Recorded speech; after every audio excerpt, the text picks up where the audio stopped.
Gang-stalking's trajectory over the past 60 years. Emmanuel Isaiah Smith.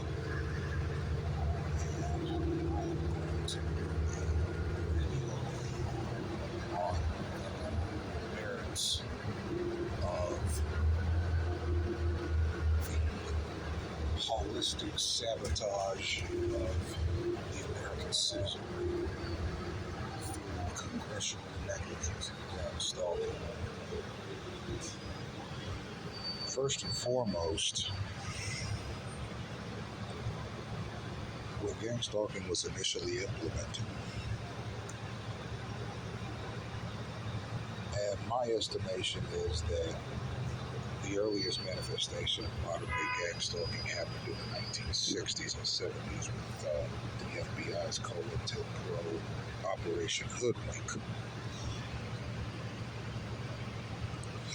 in which members of various political dissidence groups were targeted by a loosely affiliated, decentralized militia of sorts and disrupted accordingly.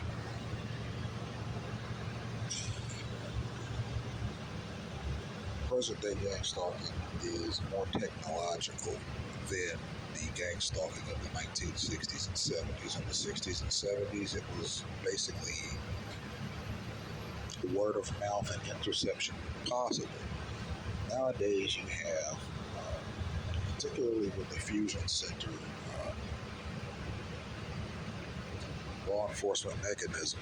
Mind you, Fusion Centers are essentially hybrid law enforcement headquarters of sort. There are a number of fusion centers around the country, and they're basically one-stop shops for various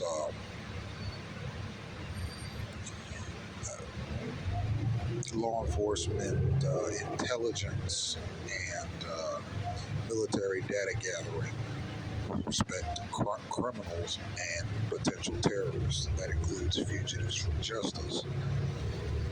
Fusion centers are just kind of a combination between local police departments, state police departments, federal police, intelligence components, and military operations. It's a hybrid law enforcement component. These fusion centers, at least I've never been to one personally, but I have read online when doing research on gang-stalking initially, when I first started researching gang-stalking back in 2016 with respect to what I was experiencing. I saw where fusion centers were identified by those close to the situation as enablers of the gang-stalking mechanism. Because out of a fusion center, you essentially have a jurisdictionless law enforcement capabilities with military industrial resources added onto it.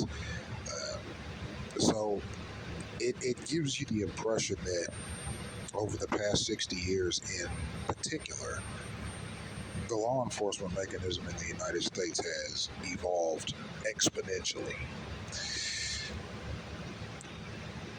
Before, it was the extent of a police officer's technology rested in the radio that he carried on his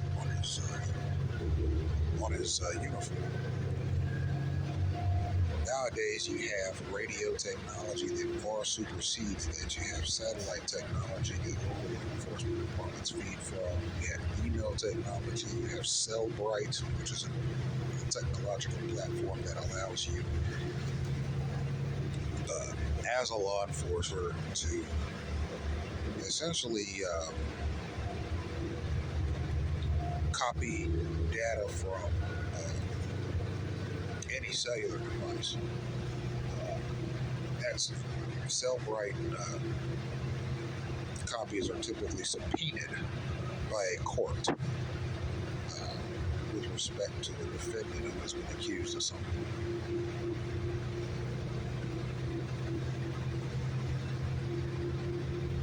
So this is not to say that I believe the police officers are gang-stalkers. I don't believe that when a police officer goes to training academy, or excuse me, to police academy,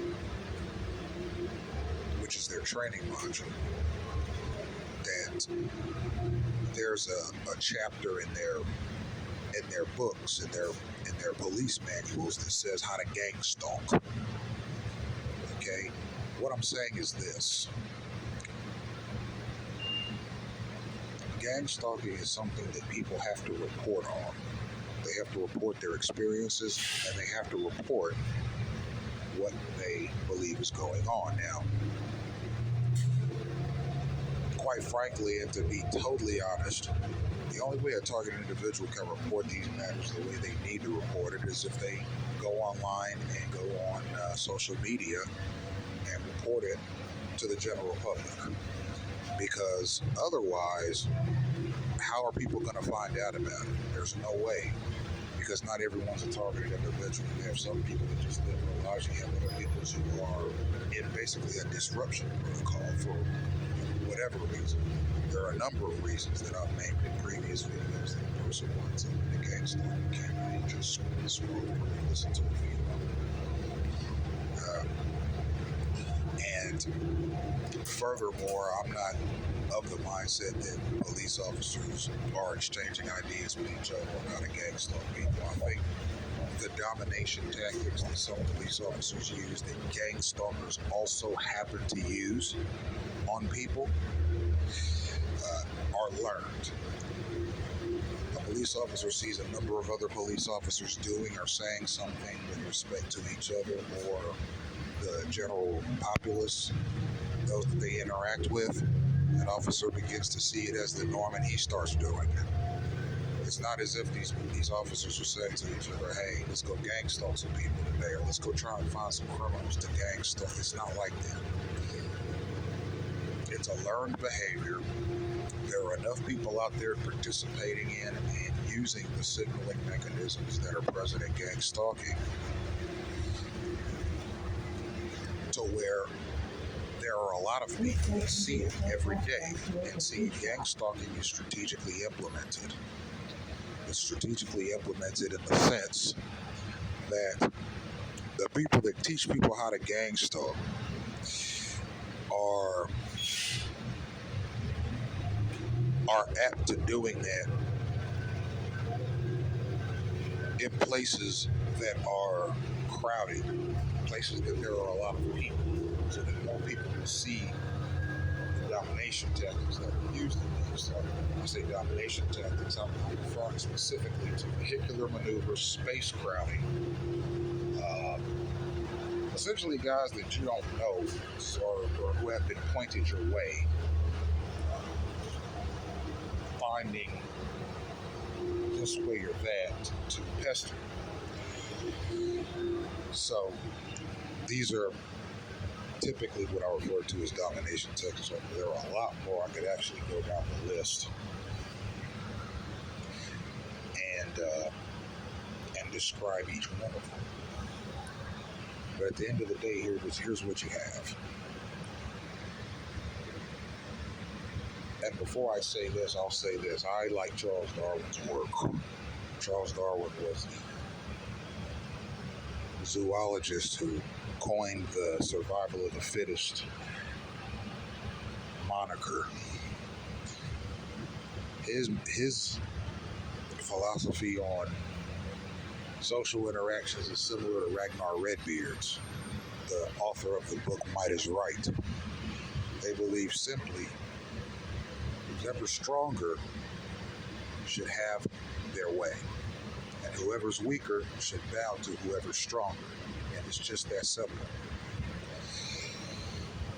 That is, in many respects, the gang stalking modus operandi. They have more people than you have there, and they have more technology than you have, and they're dedicated to disrupting.